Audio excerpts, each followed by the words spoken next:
Good morning, dear students. Today we are going to start your chapter 8 electricity. So your chapter 8 is electricity.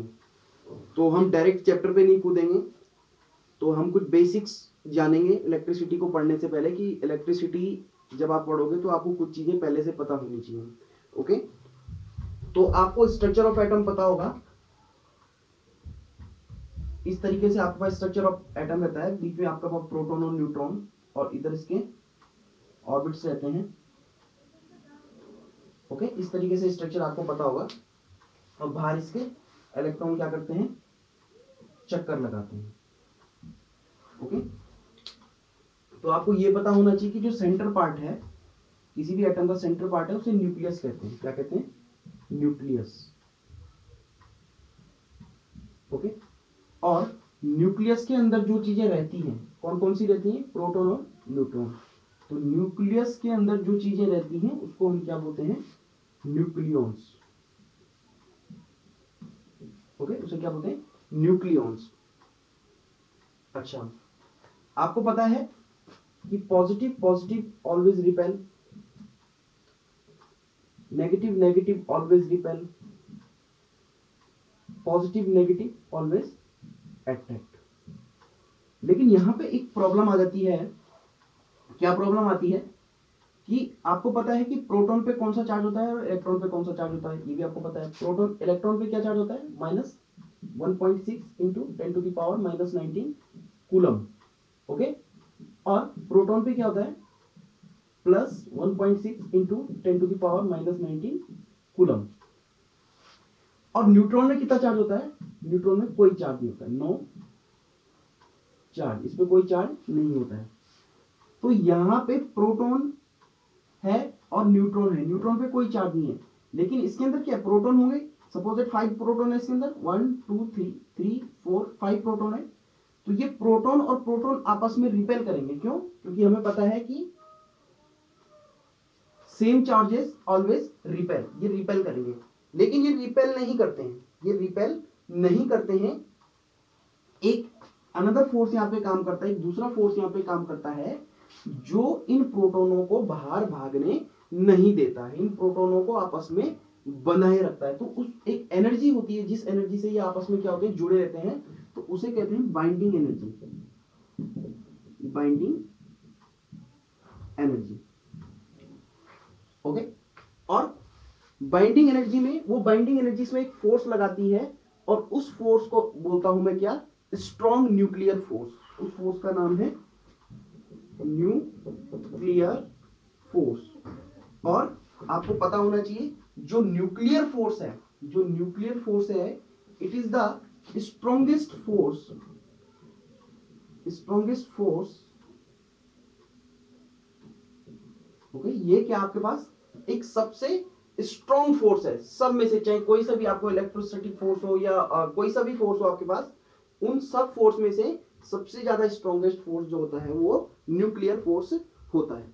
ठीक है, ये चीजें आपको पता होनी चाहिए पहले से, जब भी हम इलेक्ट्रिसिटी को पढ़ रहे हो.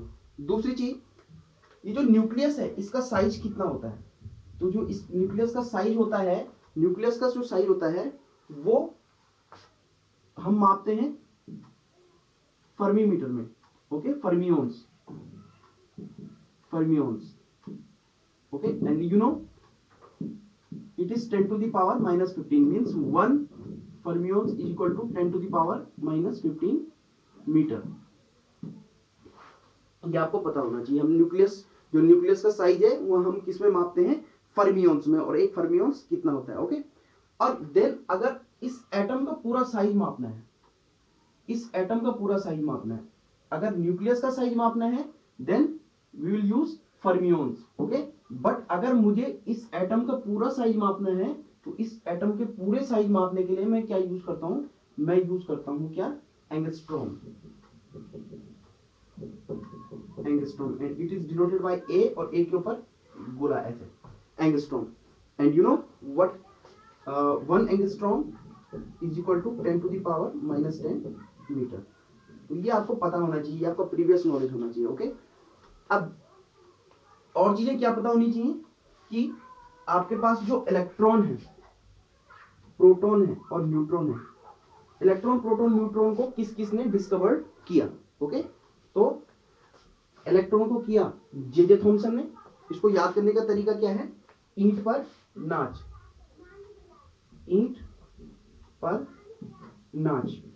ईंट, E means electron, P means proton, N means neutron. Okay, T means Thomson, Thomson. Okay, proton Rutherford, Rutherford, and this is neutron. Neutron is discovered by Chadwick. Okay, this is discovered by Chadwick. Okay, so proton के लिए कई Goldstein ने भी इस पे experiment किया था, Goldstein. लेकिन फाइनली जो पेटेंट कराया वो किसने कराया?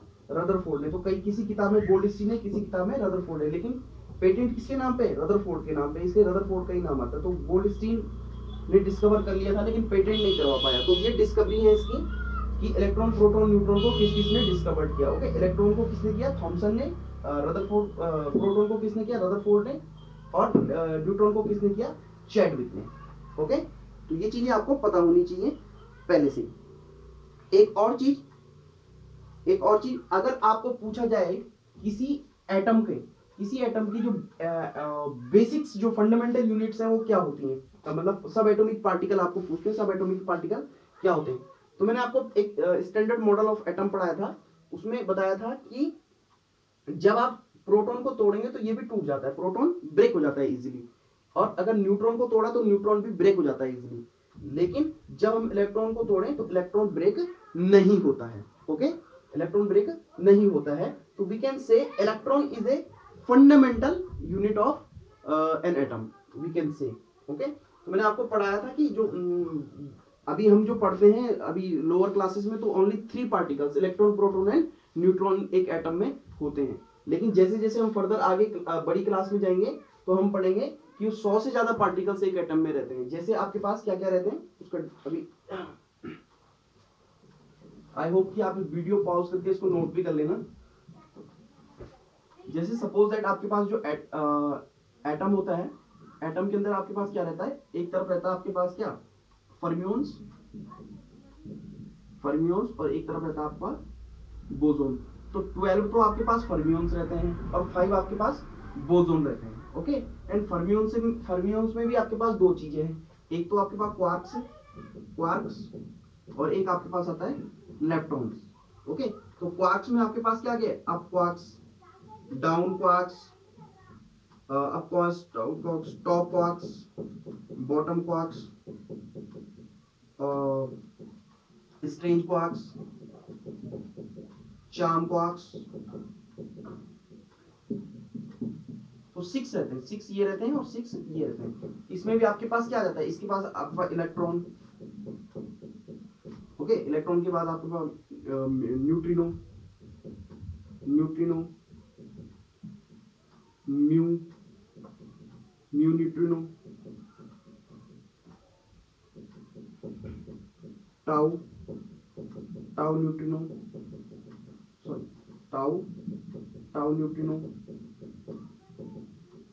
ओके, 1 2 3 4 5 6 ऐसे आपके पास बोसोन में आ जाते हैं। तो बोसोन में आपके पास क्या क्या आते हैं? बोसोन में आपके पास आते हैं, बोसोन में आपके पास क्या आता है? सबसे पहले आपका फोटोन।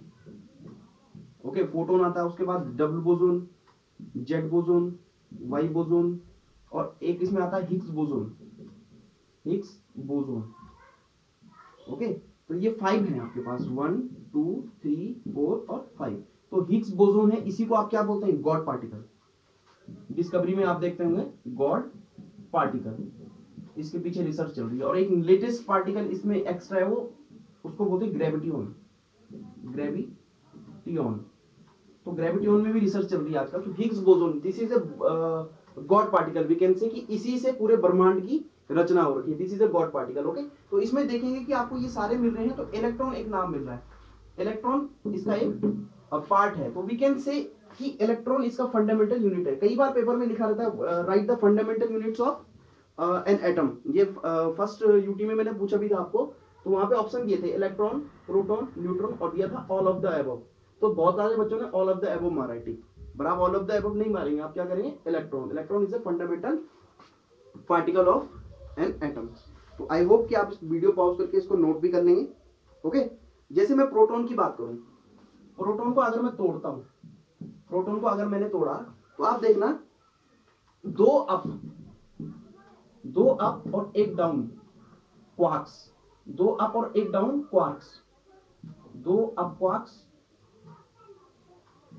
और प्लस एक डाउन क्वार्क्स, डाउन क्वार्क्स ये निकलते हैं इसमें से।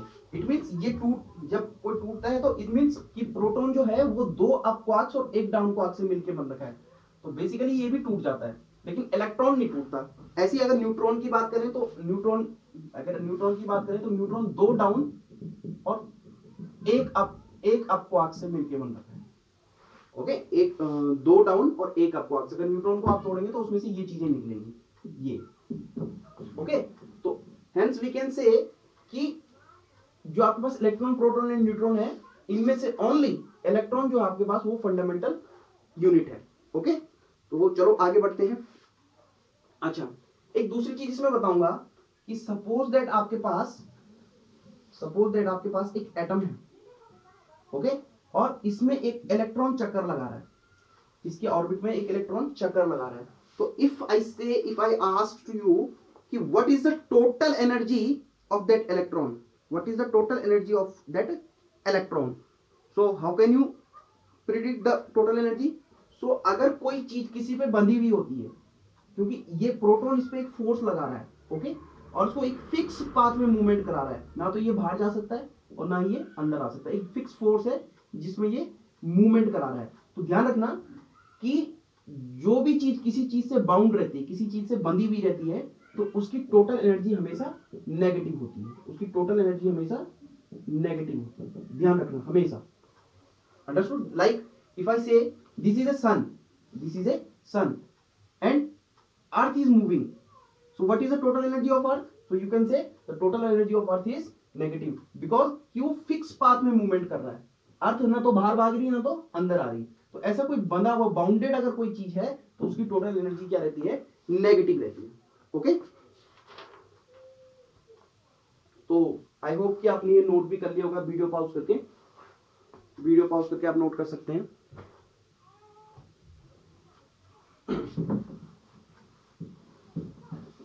ये चीजें आपको पता होनी चाहिए इलेक्ट्रिसिटी पढ़ने से पहले, देन हम टॉपिक में कूदेंगे।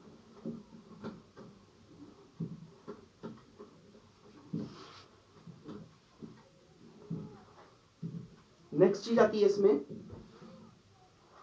आपको पता है आपके पास प्रोटॉन है और न्यूट्रॉन है, ये आपको पता है, ये न्यूक्लियस है, this is a nucleus and proton and neutron are the nucleons.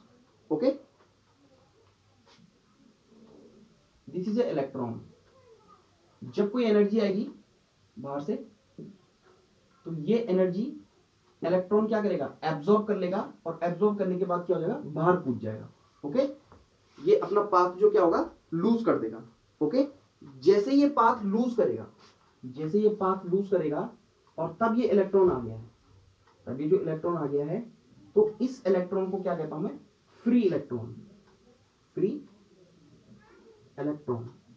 अभी जब इलेक्ट्रिसिटी पढ़ेंगे तो वहां पे बार बार टर्म यूज होगा, फ्री इलेक्ट्रॉन समझ जाना कि उसने एनर्जी गेन की है, और एनर्जी गेन करके वो क्या हो गया, उसने अपना पाथ छोड़ दिया है, तो इसको मैं क्या कहूंगा, फ्री इलेक्ट्रॉन। क्या कहूंगा इसको, फ्री इलेक्ट्रॉन। तो फ्री इलेक्ट्रॉन कब होगा, फ्री इलेक्ट्रॉन तभी बनेगा जब कोई इलेक्ट्रॉन क्या करेगा, एनर्जी को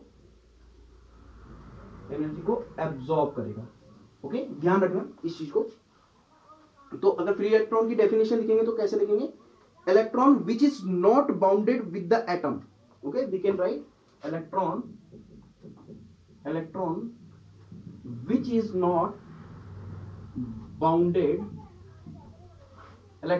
is not bounded to the atom, okay, is called free electron is called free electron। Okay, ये डेफिनेशन आप नोट कर सकते हैं। ओके,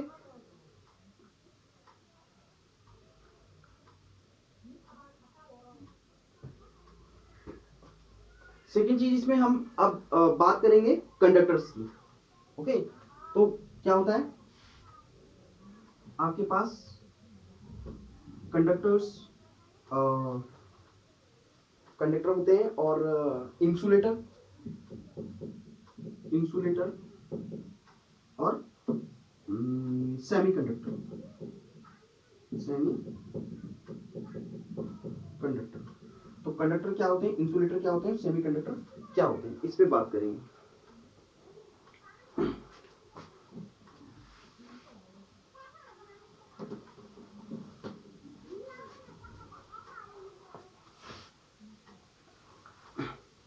तो कंडक्टर, सपोज दैट आपके पास कंडक्टर है, ओके, इस पे बहुत सारे इलेक्ट्रॉन है, लेकिन अभी वो इलेक्ट्रॉन क्या है, बाउंडेड है।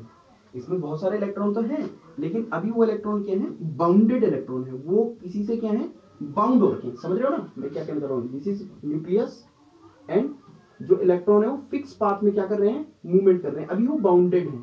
ठीक है, जैसे इसमें एनर्जी आपने बाहर से दी, ओके, वो हीट एनर्जी हो सकती है, फ्रिक्शनल एनर्जी हो सकती है, कुछ किसी भी टाइप की एनर्जी हो, जैसे इसने एनर्जी एब्जॉर्ब की, इसने एनर्जी एब्जॉर्ब की, अब क्या होगा, ये इलेक्ट्रॉन अपना पाथ छोड़ देगा, ठीक है, और इधर मूवमेंट करने लगेगा, ऐसे billions of electron, not a single electron, I am talking about the billions of electrons. Okay, तो ये अभी तो ये तो एक के साथ बताया आपको, लेकिन ऐसे बिलियंस ऑफ इलेक्ट्रॉन क्या होंगे, अपना पाथ छोड़ के क्या करेंगे, बाहर घूमने लगेंगे। और वो जब बाहर घूमने लगते हैं, वो जब बाहर घूमने लगते हैं तो उनको मैंने नाम क्या दिया था, free electron, free electron. Okay, free electron, वो फ्री इलेक्ट्रॉन है, लेकिन उनका मूवमेंट क्या होता है, उनका मूवमेंट कोई इधर घूम रहा है, कोई इधर घूम रहा है, कोई ऊपर घूम रहा है, कोई नीचे घूम रहा है। ओके, लेकिन अगर मैं इसको एक साइड, एक या तो लेफ्ट या तो राइट, अगर एक साइड मैंने इसको मूवमेंट करवा दिया तो मैं कहता हूं कि करंट फ्लो हो रहा है, करंट फ्लो हो रहा है। अब ये मूवमेंट कैसे करूंगा मैं, मूवमेंट कैसे कराऊंगा, मूवमेंट करवाने के लिए मुझे क्या देना पड़ेगा, इस पे पोटेंशियल डिफरेंस, क्या देना पड़ेगा, पोटेंशियल डिफरेंस। जैसे ही मैं इसको पोटेंशियल डिफरेंस दूंगा, एक साइड जैसे ही इसका पॉजिटिव टर्मिनल बनेगा और एक साइड जैसे ही इसका नेगेटिव टर्मिनल बनेगा, तो होगा क्या कि electron, you know electron are negative charge, और पॉजिटिव चार्ज को क्या करेगा, अट्रैक्ट करेगा, और इन सबकी डायरेक्शन क्या होगी, एक तरफ हो जाएगी। ओके, और तब मैं कह सकता हूं कि इसमें क्या हो रहा है, करंट फ्लो हो रहा है, इसमें क्या हो रहा है, करंट फ्लो हो रहा है। तो कंडक्टर, बेसिकली कंडक्टर में कौन रिस्पॉन्सिबल होता है करंट फ्लो कराने के लिए, तो वो रिस्पॉन्सिबल होता है क्या, फ्री इलेक्ट्रॉन्स। फ्री इलेक्ट्रॉन्स होना कंपलसरी है। ओके, तो जैसे कंडक्टर में क्या होते हैं, ऑल मेटल, ऑल मेटल, जितने भी मेटल है आपके बेसिकली नॉर्मली वो क्या होते हैं, कंडक्टर होते हैं। Human body, human body, human body भी कंडक्टर है, गुड कंडक्टर है। ओके, नेक्स्ट नॉर्मल वाटर, आप तालाब से पानी भर के लाओ, वो भी क्या होगा, कंडक्टर होगा, नॉर्मल वाटर। ओके, आई बस में, तो कंडक्टर के लिए क्या कंपलसरी है, फ्री इलेक्ट्रॉन। सेम अगर इंसुलेटर की बात करें तो इंसुलेटर में करंट फ्लो नहीं होता। ओके, इंसुलेटर में करंट फ्लो ही नहीं होता, तो इट मींस कि अगर इसमें करंट फ्लो नहीं होता तो इसमें क्या नहीं है, फ्री इलेक्ट्रॉन नहीं है। तो इंसुलेटर में फ्री इलेक्ट्रॉन क्या होते हैं, फ्री इलेक्ट्रॉन क्या होते हैं, एब्सेंस। इसमें फ्री इलेक्ट्रॉन क्या होते हैं, एब्सेंस होते हैं। ओके, तो इंसुलेटर, बहुत सारे एग्जांपल हैं इंसुलेटर के, ठीक है, तो इसमें डिस्कस करेंगे। और सेमीकंडक्टर क्या होता है, सेमीकंडक्टर क्या होता है, सेमीकंडक्टर क्या होता है, जिसमें कुछ फ्री इलेक्ट्रॉन होते हैं, few free electron, few free electron. ये करंट फ्लो कराते हैं, लेकिन इसमें तो बिलियंस ऑफ फ्री इलेक्ट्रॉन है, और इसमें क्या है, फ्यू फ्री इलेक्ट्रॉन है। तो इसमें जो करंट फ्लो होगा तो कैसा होगा, बिल्कुल माइनर सा करंट फ्लो होगा, ज्यादा करंट फ्लो नहीं होगा। ओके, तो ये चीजें कंडक्टर के बारे में है, कंडक्टर, इंसुलेटर और सेमीकंडक्टर। मेन चीज क्या रिस्पॉन्सिबल होता है, फ्री इलेक्ट्रॉन। ओके, इसमें कंडक्टर में आपके पास इनफ अमाउंट में फ्री इलेक्ट्रॉन लेते हैं, इंसुलेटर में आपके पास फ्री इलेक्ट्रॉन रहते ही नहीं है, और सेमीकंडक्टर में आपके पास कुछ फ्री इलेक्ट्रॉन रहते हैं, इसलिए ये थोड़ा करंट फ्लो तो कराता है लेकिन कम करंट फ्लो कराता है। ओके, तो अब हम जाएंगे थोड़ी सी चीजें देखेंगे आपके पास सबसे बेस्ट कंडक्टर कौन सा है। उसके बाद जब आप ये चीजें सब जान लेंगे उसके बाद हम इलेक्ट्रिसिटी चैप्टर में कूदेंगे। अब आप बताइए आपके पास बेस्ट कंडक्टर कौन सा है। What is the best conductor? Best conductor, तो आपके पास सबसे बेस्ट कंडक्टर है वो आपके पास गोल्ड और सिल्वर, गोल्ड और सिल्वर। ओके, दूसरी चीज आपके पास मेटल से रिलेटेड अगर हम देखें तो मोस्ट मालिएबल मेटल, सबसे ज्यादा मालिएबल मेटल, मोस्ट मालिएबल मेटल। तो most malleable metal, मालिएबल means मालिएबल metal वो होते हैं जिसको आप पीट के, जिसको आप हैवनिंग करके क्या बना सको, सीट बना सको। ओके, अगर वो सीट में कन्वर्ट हो जाता है तो उसको हम क्या कहते हैं, वो क्या है आपका मालिएबल है। अगर वो सीट में कन्वर्ट नहीं होता है तो वो मेटल आपका मालिएबल नहीं होगा। तो मोस्ट मालिएबल मेटल आपके पास क्या है, गोल्ड और foil, sorry aluminium, aluminium. Okay, aluminium की देखेंगे आप फॉइल भी आती है, आप जब टिफिन स्कूल में लाते हो तो उसमें पैक करके लाते हो आप खाना, तो एल्यूमिनियम फॉइल क्या होता है, वो सीट बना देता है एल्यूमिनियम की। तो aluminium is a most malleable metal. दूसरी चीज डक्टाइल, मोस्ट डक्टाइल मेटल कौन सा है, मोस्ट डक्टाइल मेटल। अब डक्टाइल क्या हुआ, डक्टाइल क्या हुआ, जिसकी आप पीट पीट के वायर बना सको। ओके, अगर वो वायर में कन्वर्ट हो रहा है तो वो क्या होगा, उसकी प्रॉपर्टी कैसी होगी, डक्टाइल प्रॉपर्टी होगी। ठीक है, डक्टाइल होगा वो।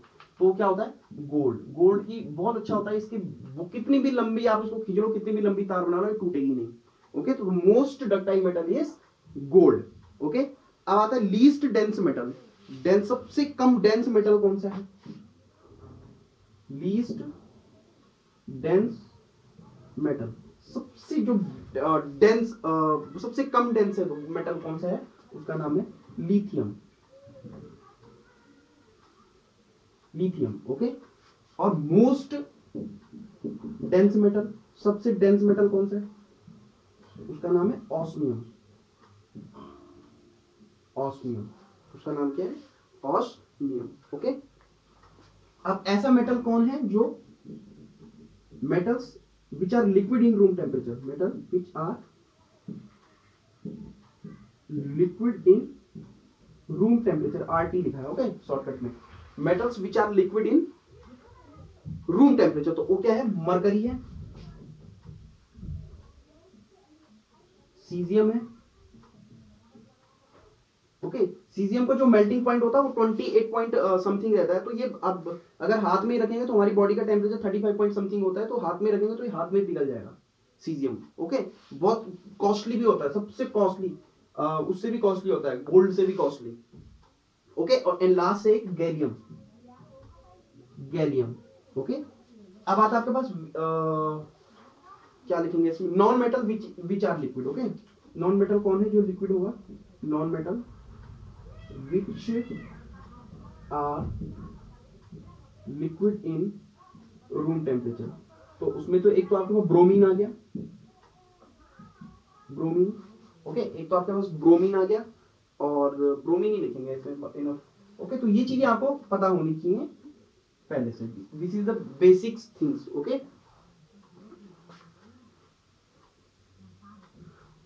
तो इसको नोट कर लेना, और इसके बाद हम इलेक्ट्रिसिटी, अब जंप इलेक्ट्रिसिटी में करेंगे कि इलेक्ट्रिसिटी फ्लो कैसे होती है, कौन इलेक्ट्रिक, क्या चीजें इलेक्ट्रिसिटी फ्लो कराने के लिए नेसेसरी थिंग्स है। Okay, thank you for watching this video and have a nice day.